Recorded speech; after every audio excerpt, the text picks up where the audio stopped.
Les frontières aériennes du Burkina Faso, fermées depuis hier lors de la prise du pouvoir par la junte militaire, ont rouvert ce mardi selon un communiqué des militaires lu à la télévision nationale. Bonsoir et bienvenue dans le journal. Parlons de cette rencontre entre le président du comité d'installation des ferrailleurs d'Anador à Andotré dans la commune d'Abobo et les présidents des associations et syndicats des ferrailleurs. Le président du comité d'installation des ferrailleurs, président de la chambre régionale de métiers Lagune Est, a tenu une réunion samedi dernier au siège de la chambre régionale des métiers Lagune Est dans la commune d'Abobo. Cette réunion vise à apporter un démenti des propos des ferrailleurs et aussi inviter les ferrailleurs à regagner le site de Ndotré dans les 72 heures. Cette réunion fait suite à la manifestation vendredi dernier des ferrailleurs devant la mairie de la commune d'Abobo. Le reportage de Rosemonde Kini, commenté par Georgette Ido Fofana. Clarifier les dits de certains ferrailleurs sur la question de la localisation du site de Ndotré. C'est tout le sens de cette réunion organisée par les présidents des associations et syndicats des ferrailleurs.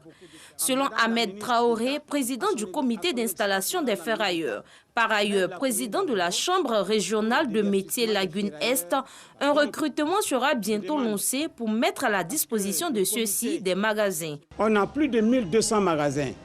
Dans les 1200 magasins, il n'y en a que 406 magasins qui sont occupés pour le moment depuis l'opération le 4 janvier. Donc, on a plus de 800 et quelques qui restent et encore un recensement. Ceux qui seront casés maintenant, ça sera progressivement. À l'issue de la réunion, Ahmed Traoré a invité l'ensemble des ferrailleurs de la casse d'Abobo à Nador à rejoindre le site de Ndotré le plus tôt possible. L'heure n'est pas à la guerre, l'heure n'est pas au palabre, l'heure n'est pas dans les discussions. L'heure, c'est le déménagement. À partir de lundi, au plus tard mardi, tout le monde puisse quitter Anador, on va regagner à Ndotré. Le vendredi 21 janvier dernier, des manifestations des ferrailleurs ont eu lieu devant la mairie d'Abobo. Selon la mairie, l'espace dégagé au niveau de la casse d'Abobo à Nador doit notamment permettre la construction d'un échangeur et du futur centre hospitalier d'Abobo. L'équipe de Bonjour a déposé sa valise dans la ville balnéaire de Grand Bassam vendredi dernier au menu des fous rires en présence de notre reporter Paraga Sorokone de Madongui. Carrefour jeunesse de Grand Bassam Bon de deux mondes. C'est que cet espace a été choisi pour abriter la 4e étape de Bonjour, émission humoristique de la RTI. Sur le podium, les humoristes font montre de leur talent. Chères femmes, arrêtez de préparer sauce aubergine chez nous. Les mamans, si vous avez vu quoi sur aubergine là? Tous les jours, non, hein, aubergine là, ça fait grandir. Bon, on a grandi, maintenant on est grand. Hein? On est grand. Et puis toujours aubergine. Le directeur général de la RTI vous dit merci de cette mobilisation. Lorsque nous avons démarré Bonjour, il y a 15 ans, c'était ça. Que les fils et les filles de la Côte d'Ivoire puissent se retrouver dans la communion. Le président du conseil régional du Sud Comoué, après avoir salué l'initiative de la RTI et encouragé les humoristes, s'est réjoui de la forte mobilisation des populations de la ville balnéaire. Il les a invités à cultiver l'amour et le vivre ensemble. Toutes les couches sociales sont là. Nous avons ici à Bassam la preuve de la mobilisation, de la cohésion à travers Bonjour 2022. À Grand Bassam, autorités administratives, élus, cadres, population et chefs traditionnels de la première capitale de la Côte d'Ivoire se disent fiers d'avoir pu communier avec leurs humoristes préférés. Vous voyez qu'il est minuit passé, on ne se rend pas compte. C'est ça aussi, Bonjour 2022. Tu n'es jamais nous souhaitons aussi que l'année 2023 commence chez nous avant d'aller ailleurs. La mobilisation, vous avez vu qu'il y a encore une amélioration par rapport à l'année dernière. Donc, ça veut dire que votre émission Bonjour se fait connaître. J'espère que l'année prochaine, il y aura encore d'autres mondes et qu'on le fera au stade cette fois-ci. À côté des humoristes, les artistes chanteurs venus soutenir l'équipe de production de Bonjour.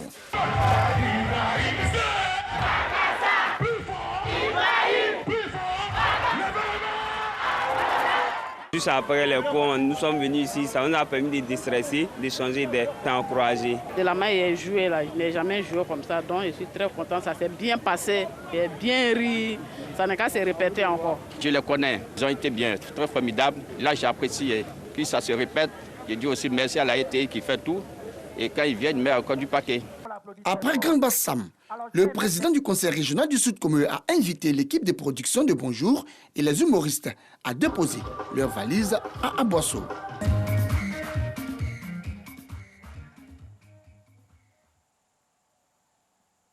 Un mot de religion, premier congrès extraordinaire de l'Association des musulmans sunnites de Côte d'Ivoire, AMSCI. Entre autres résolutions prises à l'issue de ce congrès, l'association se mue en une instance plus grande dénommée Conseil suprême des imams, organisations et structures sunnites, en abrégé CODIS. Le congrès s'est tenu sur 3 jours à l'université islamique Al-Fourqan de la commune de Yopougon. Joël Gossé.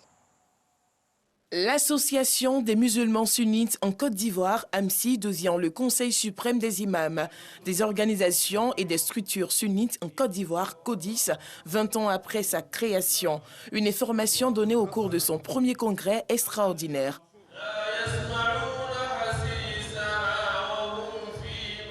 La problématique développée au cours de ce congrès, une communauté sunnite plus unie et plus forte pour la réconciliation nationale et le renforcement de la cohésion sociale. L'université islamique Al-Fourqan et la grande mosquée Taoufik située dans la commune de Yopougon ont abrité cette rencontre islamique. Les gens ont répondu à l'appel du président. S'il y a un message à lancer, c'est la cohésion entre les musulmans, surtout les musulmans sunnites, en Côte d'Ivoire. Il y avait des malentendus, donc on voulait unifier les positions. Réaffirmation d'idéologie, changement de dénomination de l'Association des musulmans sunnites et mise en œuvre d'une deuxième structure dans le courant de l'année 2022 sous la conduite de Konaté Zakaria. Entre autres résolutions auxquelles les fidèles musulmans venus de toutes les régions du pays ont été soumis. La cérémonie de clôture de ce premier congrès extraordinaire de l'AMSI, qui s'est tenu sur 3 jours, a réuni plus de 600 imams. Le congrès a été sanctionné par d'autres résolutions, notamment la mise en place d'une structure chargée d'adresser certaines questions spécifiques dans l'insertion socio-professionnelle des jeunes et des femmes, la création du conseil de suivi et de contrôle en lieu et place du conseil d'administration, la mise en place et le renforcement des cadres de concertation, notamment la conférence des imams et la conférence des structures et organisations sunnites. Hors de chez nous, sachez que les frontières aériennes du Burkina Faso, fermées depuis hier lors de la prise du pouvoir par la junte militaire, ont rouvert ce mardi, selon un communiqué des militaires, lui à la télévision nationale burkinabé. Les frontières terrestres rouvrent uniquement pour les véhicules humanitaires se transportant des denrées de première nécessité ainsi que les équipements destinés aux forces de défense et de sécurité. Et puis la voie est libre pour un second mandat de l'Éthiopien Tedros Adhanom Ghebreyesus à la tête de l'OMS après un vote de procédure aujourd'hui même au cours duquel l'Éthiopien a reçu le soutien de tous les pays participants. Lors d'un vote à bulletin secret à huis clos, les membres du conseil exécutif de l'OMS, une trentaine de pays dont la France, ont formellement validé sa candidature après lui avoir fait passer un grand oral. Les 31 pays ayant participé au vote ont tous voté pour lui selon une source diplomatique. 3 pays étaient absents, le Tonga, l'Afghanistan et le Timor. Il doit encore être formellement élu en mai prochain par l'ensemble des États membres de l'organisation. Une élection sans accroc prévisible puisqu'il est le seul à se présenter. En Syrie, dans le nord du pays, des personnes déplacées luttent contre le froid et la faim après de fortes chutes de neige qui bloquent les routes. Une violente tempête de neige bloque l'accès à ce camp de déplacés dans le nord du pays. Nos conditions de vie sont vraiment difficiles. Je suis père de 4 enfants. 2 d'entre eux souffrent d'atrophie cérébrale. Notre situation est très grave. Si la tempête continue encore pendant 2 jours, ce sera plus difficile. Comme vous pouvez le voir, les tentes se sont effondrées sur la tête des gens. Aujourd'hui, j'ai réussi à grande peine à obtenir en ville 2 miches de pain. C'est tout ce que nous avons à manger pour aujourd'hui. On ne sait pas ce qui va arriver aux gens ici si la tempête continue encore pendant 2 jours. Nous avons fui l'Ouest pour venir ici, car c'est proche de la frontière turque. Nous pensions que nous recevrions de l'aide, mais personne ne s'est occupé de nous, ni la Turquie, ni aucun autre pays. S'il vous plaît, aidez-nous. Nous sommes en train de mourir de froid. Personne ne nous fournit de carburant ou du charbon ou quoi que ce soit. Nous sommes oubliés dans ce camp. Place à Écho de Cannes.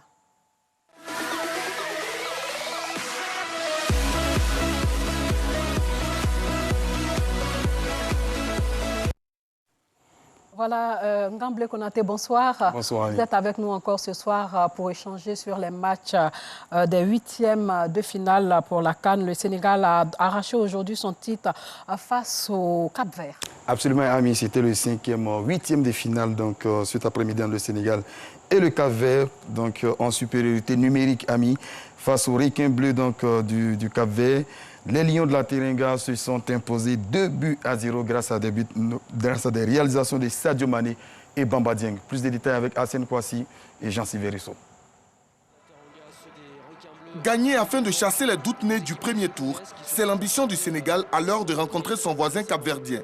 Un match que les Lions démarrent bien à l'image de la frappe de Sadio Mané, mais l'attaquant de Liverpool voit sa tentative repoussée par le poteau. Ultra dominateur, les vice-champions d'Afrique ne relâchent pas la pression. Conséquence, Patrick Andrade est contraint de laisser ses partenaires à 10 suite à un tacle jugé agressif, selon l'arbitre. Malgré cette infériorité numérique, les Capverdiens résistent jusqu'à la pause. En seconde période, les Lions du Sénégal repartent sur les mêmes fondamentaux et poussent à nouveau les requins bleus à la faute avec un second carton rouge. Désormais à 11 contre 9, les hommes d'Aliou Cissé profitent des espaces pour faire la différence grâce à Sadio Mané. Après l'ouverture du score, la suite du match est toujours en faveur des Sénégalais qui se rassurent grâce au deuxième but signé Bamba Dieng. Score final 2-0. Le Sénégal décroche son ticket pour les quarts de finale. Ngamble Konaté, le Sénégal va rencontrer quelle équipe? Oui, il rencontrera en quart de finale le vainqueur de l'opposition Mali-Guinée équatoriale. Et le sélectionneur des éléphants, Patrice Baumel, et l'attaquant ivoirien Sébastien Haller étaient face à la presse. L'international ivoirien affiche les ambitions de l'équipe de Côte d'Ivoire. Ah, vous avez tout dit, Ami. Donc, suivons le sélectionneur des Ivoiriens. On va dire des éléphants de Côte d'Ivoire avec Sébastien Haller en conférence de presse. Et juste après, on en parle.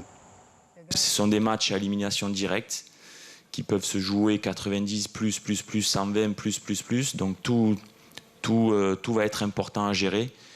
Et voilà, on se prépare en sachant qu'en face, on a une équipe qui peut s'adapter aussi tactiquement. Ça va être un match très tactique, qui peut être très fermé, mais qui s'annonce passionnant. Mon rôle aussi est très certainement différent de ce que je peux avoir en club, dû au positionnement de l'équipe, les terrains, les conditions climatiques. Il y a des choses qu'on ne peut pas faire alors qu'on a l'habitude de le faire. Voilà, donc il y a beaucoup de choses qui font qu'on doit s'adapter au quotidien, continuer à travailler ensemble et à beaucoup se parler pour améliorer ça.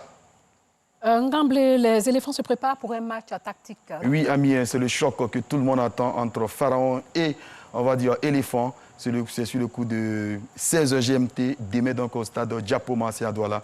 Ami, les éléphants sont prêts. Après la dernière séance d'entraînement, un exercice de tir au but a été effectué donc, par l'ensemble des joueurs face donc, aux 3 gardiens de but parce que ça peut se jouer aussi au tir au but. Donc il faut parer à toutes les éventualités. Mais demain, c'est clair que c'est une belle formation des éléphants de Côte d'Ivoire. Selon les dernières nouvelles que nous avons, 0 cas de Covid, 0 blessés. Donc c'est un effectif complet qu'on verra demain sur le terrain pour tenter d'arracher cette qualification pour les quarts de finale. Un effectif complet, Eric Bailly sera là? Eric Bailly, ils sont tous là. Hein. Vous savez, l'entraîneur a cette possibilité donc, on va dire, de manipuler son effectif à souhait. Badrali Sangari probablement sera dans les buts demain. En défense, Ghislain Konan, Aurier, Kosonou, Deli, Simon. Au milieu, on pourra jouer éventuellement avec Kessier, Seri, Jean-Michel, Sangaré, Ibrahim. Et puis en attaque, le trio d'attaque, Max-Alain Gradel, Sébastien Haller et Nicolas Pipé. Les éléphants arrivent donc à leur meilleur niveau. Merci Ngamble Konaté d'être venu sur ce plateau. Merci chers téléspectateurs d'avoir suivi ce journal. Portez-vous bien.